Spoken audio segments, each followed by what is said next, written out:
নমস্কার বন্ধুরা, নিশার পেজে তোমাদের সবাইকে স্বাগত জানাই। তো এতদিনের গরমের পর যখন বৃষ্টির দেখা পাওয়া গেছে, তখন চলে এলাম বিকালের টিফিন নিয়ে, একটু চা আর একটু নিমকি ভাজা। আমরা ময়দার মধ্যে একটু চাল গুঁড়ো দিয়েছিলাম, তার মধ্যে কালো জিরে, একটু নুন, একটু চিনি সামান্য মতো, আর দিয়ে দেবো একটু তেল। এবার ওটাকে ভালো করে মাখিয়ে নিতে হবে। মাখিয়ে নেওয়ার পরে একটু তেল দিয়ে লাগিয়ে রেখে দিতে হবে।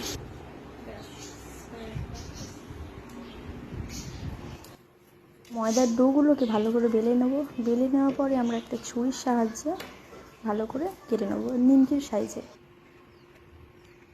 আর শুধু কি আমরা নিমকি খাবো, নিমকির সঙ্গে আমরা গরম গরম চা করেছিলাম। একদিকে নিমকি ভাজা হচ্ছে এবং একদিকে চা হচ্ছে। বিকেলে ওয়েদারে চা আর নিমকি ভাজা খুব দারুণ আর সুস্বাদু খাবার। সবাই চলে আসে।